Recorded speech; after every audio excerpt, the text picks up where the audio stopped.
Hi, I'm a film major who never watches any films, so I'm watching a new film every single day, and the film that I watched today was Inception.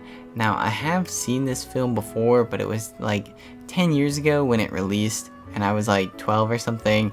I remember it was at like midnight, we were watching it, me and my family were watching it in a hotel, so I was definitely in and out of consciousness while watching this movie, funnily enough.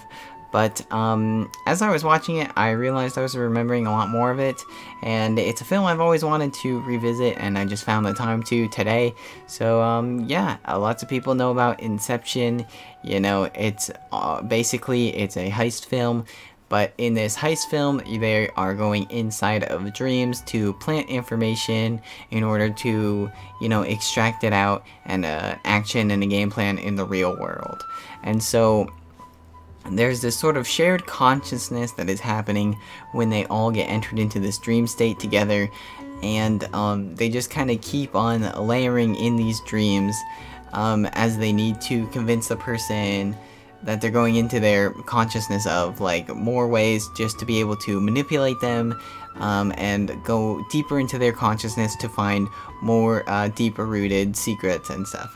So it's pretty interesting. It's basically just a heist film, just with this added context around it about like subconscious and dream layers and stuff. So it's a lot of fun. Sometimes Christopher Nolan films can be kind of boring, but usually there's things that keep your interest peaked all the time. Like, I know when this came out, lots of the special effects were very amazing for its time, and they still hold up pretty well.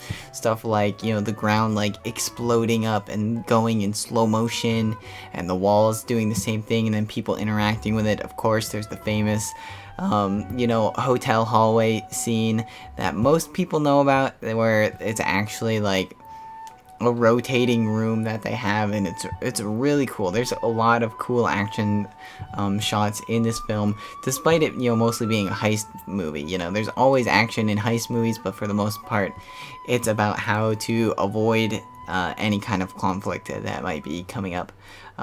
So yeah, it's just a whole lot of fun. It's a really interesting concept, and but something that I specifically wanted to pay attention to while watching this was the music, because I know like the big droning sounds is a big meme about Inception, and that's always what is remembered from it, right? So those big loud drones as like the world is caving in on itself and stuff. But that was not what I heard a lot of when I watched this film. There was very soft. There was the same motif that they kept using throughout the whole film, and it would change in different ways. Sometimes it would be very soft and gentle, sometimes it'd be very sharp and eerie, and just make you lose comfort in like the reality that you're seeing in this film, and it does that so well. I'm pretty sure it was Hans Zimmer that made the soundtrack, and I am not like a huge soundtrack guy, and lots of times I feel that his music is pretty boring to listen to, but it's just because he crafts his music to the film and to fit it perfectly. And Nolan sometimes just takes that more slower pace with his films, and so sometimes the music can be kind of dull, or, well, not dull, but just more of a drag to get through than if you were listening to like more contemporary music, I guess. Not to shit on anyone or anything. I really love the music in this film. I think the way that it changes throughout the film is fantastic. How it kind of conveys what the characters in the film are feeling just through the sound. If there's a bit of uncomfort or unease, you hear that in the music, and of course you see that in the characters and everything. But the music really is the guiding focus throughout the whole film, and that's just not what I was expecting. And it was really interesting just to be able to see.